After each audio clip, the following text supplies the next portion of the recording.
Man, oh man, talk about some great fights coming up. Shit, September 26th, do not miss it. Spend that motherfucking money. You got that money, spend that money.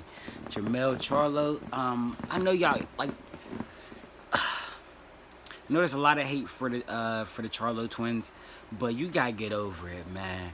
Like, first off, if you didn't check it out already, check out my Jermell Charlo live stream of his media workout video. I had live streamed it, not live streamed it, but he had live streamed it, and I had recorded my reaction to it, like pretty much a live reaction to it, pretty much. Check it out. You'll get um, my thoughts on Jermell and what's going to happen with him and Dervinchenko September 26th. Also, I had released Charlo video explaining how I felt about it, like before that as well. But with this one, this is, if you didn't tell by the thumbnail, this is a Jermell Charlo video. I just got done watching his media day workout. Shit was crazy. It was epic. I gotta slow down. I'm just fanning out right now. Jermell Charlo, he's just so well rounded. Like him and his brother, but with him, he's just so well rounded. He's so determined with this fight. It's just incredible. I loved what I seen from him today. Sad note, and this is the thing that keep popping in my head.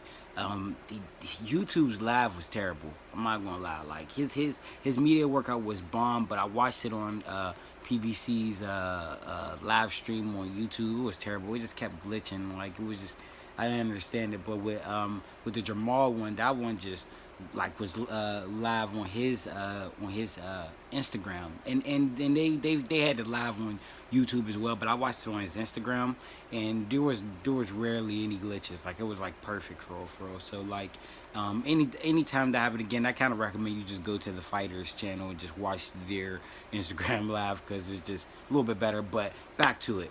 Jermell Charlo, he today he looked real good. He was looking real sharp. He looked like himself, but at the same time, just on another level, for real. He was pushing the pace from shadow boxing all the way up to hitting heavy bag. He had that aggressiveness all the way through. At the end, towards the end of the first round of the bag work, you seen him started to gas out, but it's because he was putting in hella work. Like we see him throwing a lot of punches, all of the punches was like sluggers pretty much, like all of them were phase. Rosario, anytime he jabbed, whenever he was on the bag, and when he was shadow boxing, was really just showing his style in general, like on the bag and shadow boxing just showed his style, where it's like he jabbed to get in and then he goes to work pretty much. So that's what he was doing with whenever he was shadow boxing, and whenever he was when he was on the bag, he would jab in, found what he wanted to do, and actually go to work and actually land some sluggers on the bag. He threw a lot of punches. He threw way more punches than he's even gonna have to throw in the fight. So like that's why I wasn't really worried about him getting a little gassed at the end. Plus, and I mean at the end of that first round of the bag, but he also finished the whole media workout strong. Like he ended with the shadow boxing. He made sure he gave the fans what they wanted vocally, and he's the man. Like at the end of the day, he has a strong foundation. Derrick James is amazing, man. Derrick James, he really kind of like he always steals the show. Just how amazing he is. Like whenever they got to their mid work, it was just legendary how it always is. Like Derrick James, he does a lot of things that other coaches don't do. Like with him, and it bleeds over to the Earl Spence Danny Garcia fight, but I'm getting to that at a later date. But it's just he puts his fighters in uncomfortable positions at all times. So even whenever he have you jab or double jab, he's throwing with you. You know what I mean? And he makes sure he always checks your defense. He's just he knows, he moves around with you. He's pretty much boxing in there with you. You know what I mean? Like he's just like a phenomenal coach, and I just recommend anybody who got the money to seek him out and get to work if you're a professional. Um, him and Jermell, they had some legendary work to the point where like it was just speechless. Everyone was just watching it and all. Like it was perfect work. It was perfect work. He showed no signs of dwindling at all. Like he it looked like he kept it looked like he's raising the bar. And honestly, the way I see this fight taking place, I see him really walking down Rosario, kind of how he did Tony in both fights, because Rosario and Tony have like the same build pretty much, and I don't even see their power too much off. I don't see their power too much off. So I see him walking them down the same way, just checking Rosario's jab and jabbing in to get in range to actually land those devastating shots. Can Rosario take those shots? Honestly, I doubt it. Like we're at these, like whenever you're a pro period and you're televised and you're not just one of those calls for like a replacement. And even if like whenever you're in the gym 24/7 and you're working, 9 times out of 10 you're not weak. You know what I mean? Like there's levels to it. And Rosario, he's obviously at that level. He obviously paid his dues, and he's in his fight for a reason. But at the same time, this is the fight to show you like levels at the end of the day.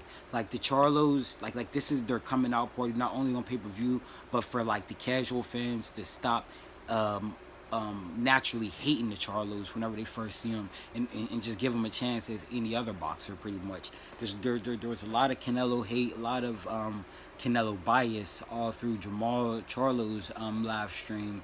And I mean, a lot of people just don't understand, don't know, or just aren't paying attention. Like the Charlo's been one Triple G and Canelo. Canelo is the one that's stuck on him. Canelo easily accepted that franchise belt. But I'm going on a rant on in that department. With this fight, I feel like this is going to be classic Charlo. There's going to be some classic Charlo shit. He's gonna hurt Rosario bad, and honestly, it has potential to be a first round stoppage. Do I see a first round stoppage? No, because I see him taking his time with everything, calculating Rosario. But if that punch lands, we know what's going to happen at the end of the day. Those two, their work ethic is animal like. Hence why they chose the name Lions Only. Like it's not a gimmick. It's definitely not a gimmick. Every time they're in the gym, they're pushing the limits to break past their that limit and to go and go to that next stage pretty much, and break past that stage too. You could see it in their draw and their drive, the way they box. And the way Jermell was looking, like he was boxing the bag. He was shadow boxing. He was boxing with Derek James. Everything he did, nothing was uncalculated. Everything he did was calculated. Every step he was literally slipping with every punch. He was blocking. He was doing everything right. Like and it was very impressive. Like that he he's just impressive, and I want everyone to really hop on board of the Charlos. They're different fighters, but they're both amazing in their own way. Jermell, he has many. You could call him Wilder Jr. Let's just call Big Charlo Wilder Jr.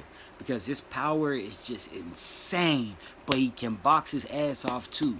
Don't get it twisted. He can box his ass off. Like you can see, you can find film of him sparring Laura and all these different fighters, and just watch his fights. He can box his ass off, but his power is the thing that catches everyone's eye, and that's what makes everyone kind of forget about the boxing, just like with Wilder, because Wilder, he's an Olympian. You know what I mean?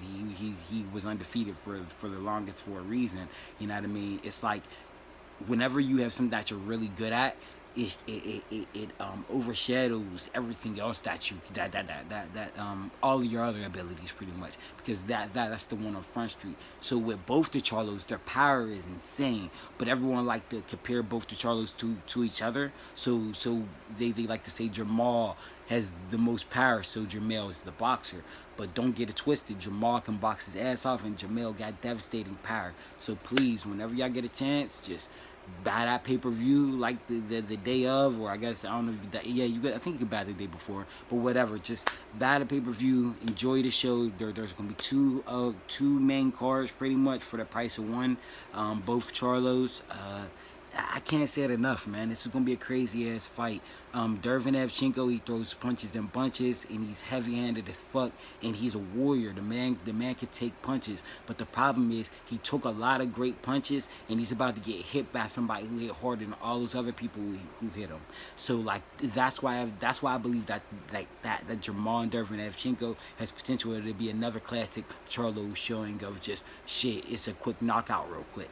Like y'all really can't blink with these two fights, because the Charlos can end this shit real fast at any point in time, and even if it goes into the later rounds, their power does not diminish, and the way they throw their punches, all of their punches is power punches. Let's just be honest, because the way they train is the way they fight, and it's just like it's gonna be a show, guys. I got some editing to do, and I got another review to do, and a couple other things to do, but I wanted to give you guys that because I just got done watching it. It's gonna be a hell of a show.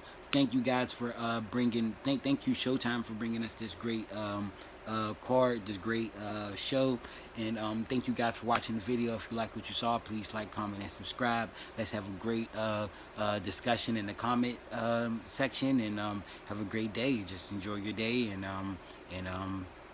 yeah, enjoy your day.